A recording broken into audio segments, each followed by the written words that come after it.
Dear listeners, before we start the show today, we have a favor to ask you. Most of you know that we at Indian Express are collaborating with Germany's international broadcaster DW on Love Matters with Evelyn Sharma, a podcast on love and relationships. And one of the episodes is on disability, love and dating in India. And the idea behind it is to have a conversation around the stigma disabled people face when it comes to exploring love, relationships and their sexuality. So if you're someone who identifies as a disabled person or you know anyone who does, please do write to us at podcasts@indianexpress.com with Love Matters in the subject line and tell us what challenges you face when it comes to love and dating. Hi, I'm Shashank Bhargav and you're listening to Three Things, the Indian Express news show. 5 years ago, Bihar Chief Minister Nitish Kumar had launched the state's flagship scheme called Har Ghar Nal Ka Jal, that roughly translates to every home will have tap water. In essence, Har Ghar Nal Ka Jal was actually a cluster of 4 state schemes under various categories that were launched to provide clean drinking water through taps in over 1.75 crore urban and rural homes. This was a big initiative for Bihar because the state has faced water problems for years now. Bihar is such a state where you have uneven water table because of the floods and the droughts. And another problem the state has is of the quality of water. There are several areas which are arsenic, fluoride and iron belts. That's Santosh Singh, who writes on Bihar for the Indian Express. And the water contamination he talks about is a huge problem in the state. For example, high levels of arsenic in water is linked to cancers of skin, liver, bladder, and lungs. And fluoride can cause body deformities and severely affect bones. So what the government wanted to do with the scheme, not just provide clean drinking water, but also to take care of the health. Especially you talk about the Ganga belt, right from the Buxar to especially Patna. These are the arsenic belts. So that's why the government thought of such a holistic scheme which can address not just the water shortage issue, but also the matter of providing clean drinking water. Water shortage in general has been a big problem in Bihar.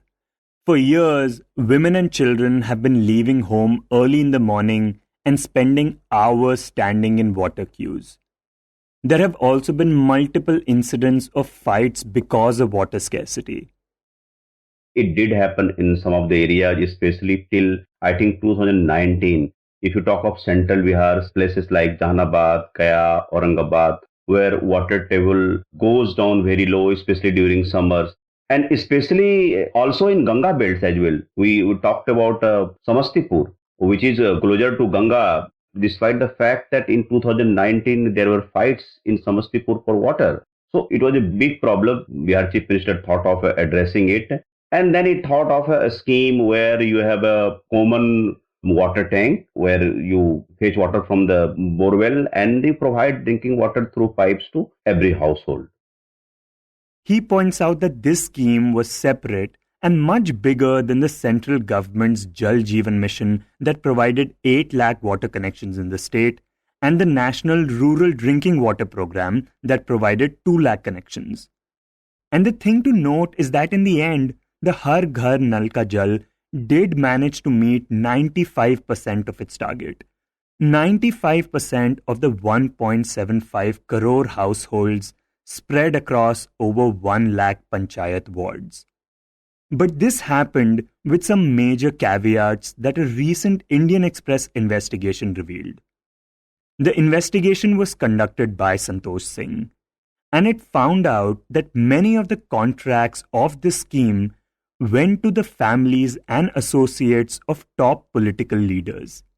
This included many state-level leaders of the 2 ruling parties, Janata Dal United and the BJP.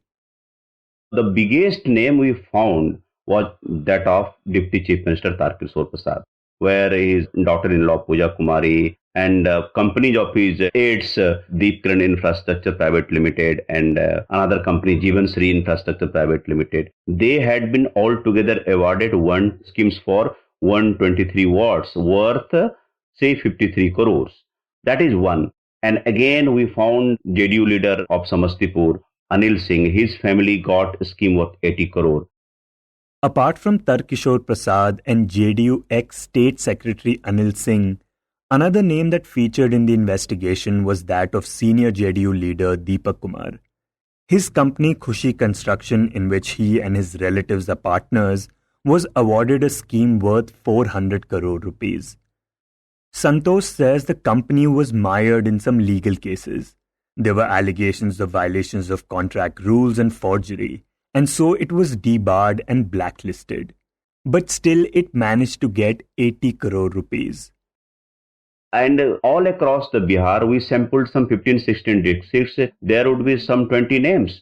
There were some names we could not try it because we could not cross-check. We could not get the version of the executive engineer. Yet, what I want to know from the government, if the conscience is clear, government conscience is clear, government claims that it is transparent, they should issue a white paper on this. They should issue a list of district-wise contractors. Just give us the name of top 20 contractors in each district, and one can find out who are they. If they are the political beneficiary, if they are close to bureaucracy. We were just speaking to Rampreet Paswan, who was PhD minister. He conceded that one engineer of my department gave contract to his relatives. If the minister is on record, you can just think about it. So if you talk off record, everybody accepts that, okay, political patronage is there. But if you talk on record, they would say, no, it's e-tendering. It cannot be managed. But beyond camera, beyond the mics, most of the contractors will tell you the story how the contracts are awarded. It's a shady business. During his investigation, Santosh spoke to Deputy Chief Minister Tarkishore Prasad about what he had found out. And his reaction was mixed. At first, of course, he was defensive about it. And then he said, shouldn't we do business? That was his prompt answer. We come from the business family. Then he said, okay, my daughter-in-law got works for just 4 watts. There are 2,800 watts in the district. So what is wrong with that? Just getting, but it was not just 4 watts. Then I asked him, what about the 2 other companies which are said to be the dummy companies? In the field, everybody is talking that these are the schemes of Deputy Chief Minister's man. How do you defend that? And I also named the person, here is the person who manages all 3 schemes. So he was sort of defensive. Then he said, okay, if it is an offense to get the contract, then let people decide. But if you talk of family, we have got only 4 schemes. Eventually he said, now since it is bringing me a bad name, lot of controversy, I have asked my son not to get any government contract. The investigation also included him talking to the Public Health Engineering Department, or PHED, which was in charge of allocating the contracts in the scheme. See, there are 3 departments which are looking into the scheme. One is, as you said, PHED. Second is Panchayati Raj. Third is Urban Development. We talked mostly about PHED because it got maximum contracts. See, Bihar has 8,300 panchayats. PHED would have got works for, say, around 5,000 panchayats. So that is huge. And for Panchayati Raj scheme, contract is given directly to the panchayat. So no contractor is involved. So we didn't talk about the Panchayati Raj. Urban Development, the scale is very less as compared to the PHED. So we spoke to the minister, also spoke to the department secretary Jitan Srivastav. Then his first reaction was, why we are talking now? Then he defended, no, we followed the proper tendering process, bidding process. We awarded it to the L1, lowest bidder, as per norm. So no rules are violated.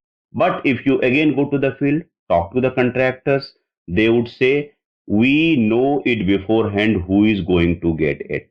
We are told, okay, X person is going to get it. So you guys do not bid. If you are bidding, so quote more rates so that the X can qualify. Or the 2 dummy companies of the X can apply. For the first bid, at least minimum 2 contractors, 2 bidders are required. But in retendering, even one can qualify. So they employed all kinds of methods to award the contract. Everybody knew that who is going to. I'm not saying it happened in all cases, but in most of the cases, everybody knew who is going to get contract, and executive engineer played a big role in this. Now, political players being favored and getting contracts is one thing, but the other thing to note is how the projects have been completed. To understand this better, let's take a quick look at what all is required to be done under the scheme. Each project involves setting up 2 plastic tanks of 5,000 liters. Water is supposed to be pumped into these tanks from a bore well, which is to be maintained by the company operator. And then water from these tanks is supplied through a pipeline to a brass tap at a location nearest to the entrance of a house. Now, the problem has been just how poorly things have been implemented in some areas. Say, for example, there is a clear instruction that there has to be 2 ISI marked scheme of 5,000 liter each, which comes for a cost for say 22,000.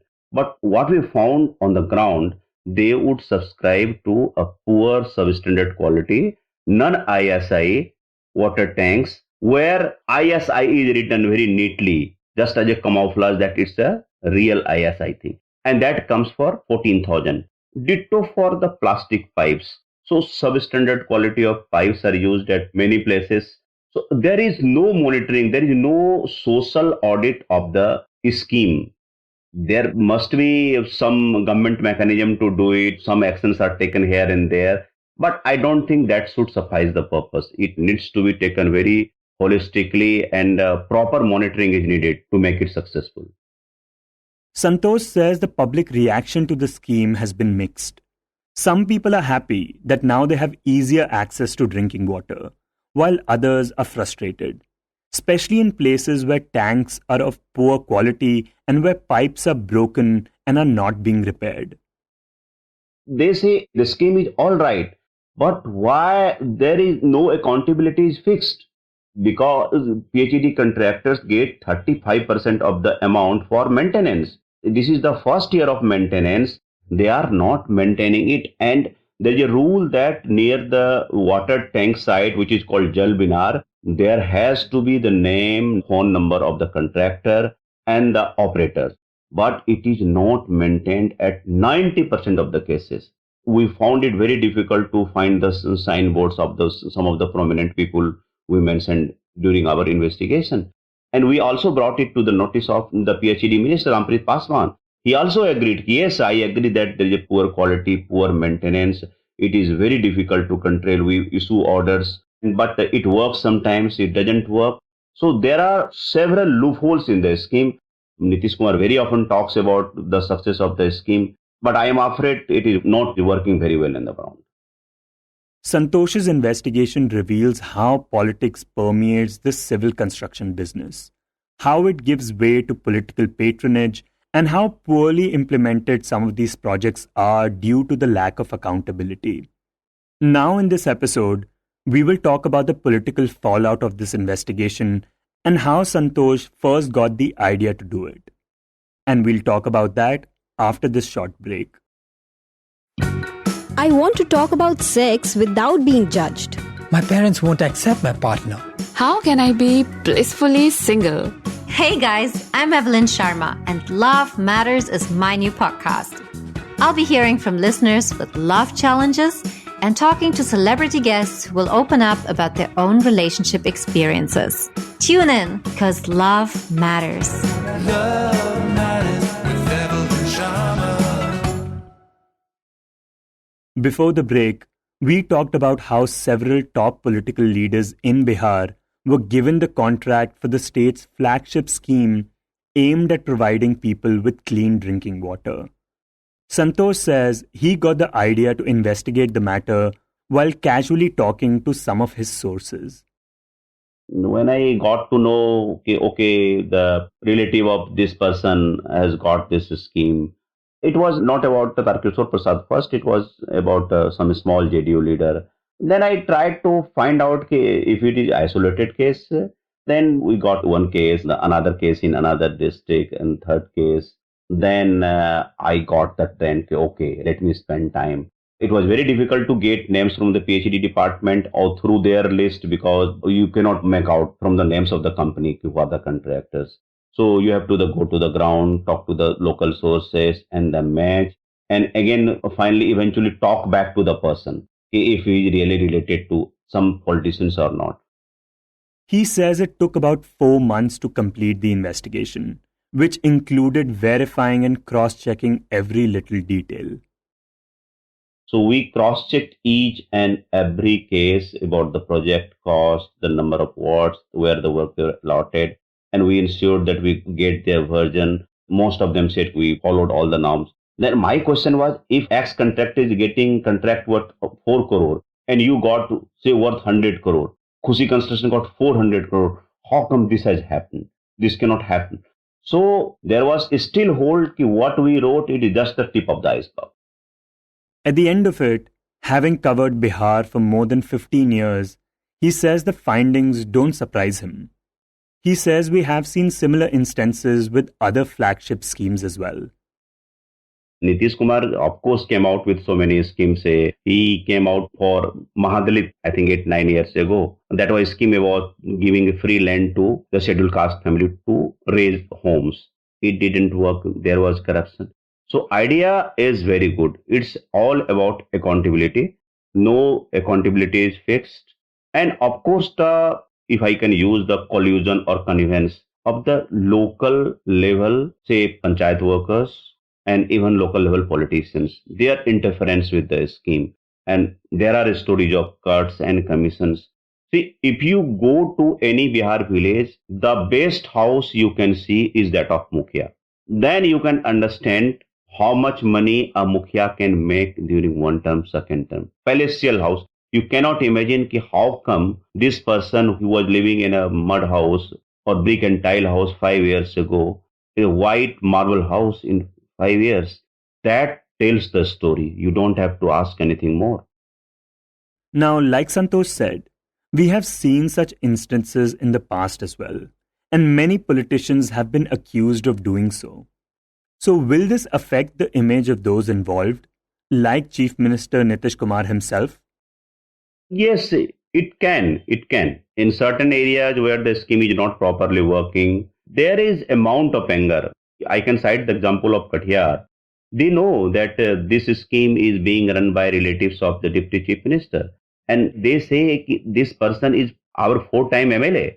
And why he is not ensuring that we get water? And at times they also defend Chief Minister. Chief Minister has brought the scheme. He cannot monitor each and every scheme. It is the job of local MLA, the minister in charge of that district, and for that matter, all bureaucrats who have to monitor the scheme. So there is a bit of anger, but I don't know they carry that anger till the election time.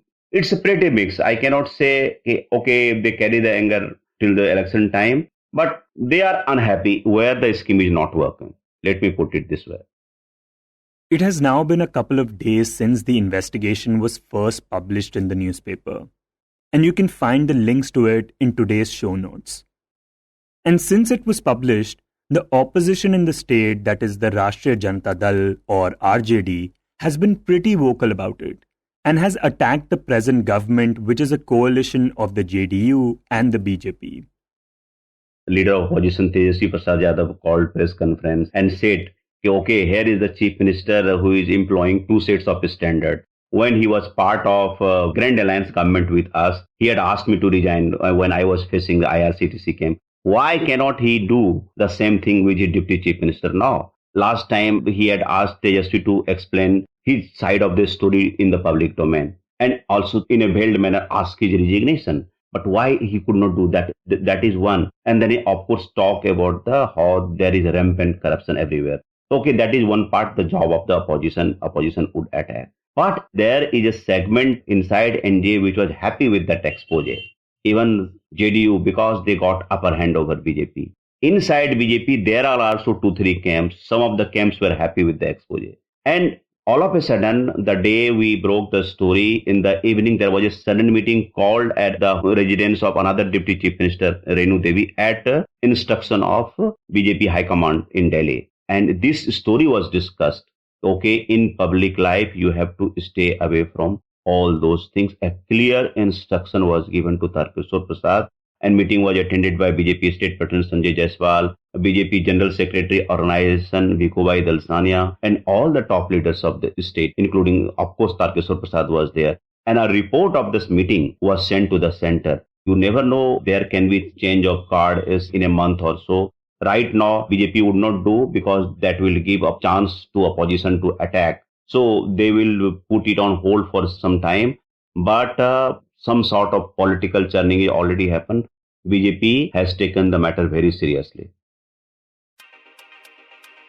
You were listening to Three Things by The Indian Express. Today's show was written and produced by me, Shashank Bhargav, and was edited and mixed by Suresh Pawar. If you like the show, then do subscribe to us wherever you get your podcasts.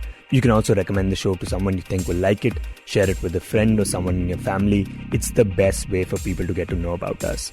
You can tweet us at Express Podcasts and write to us at podcast@indianexpress.com.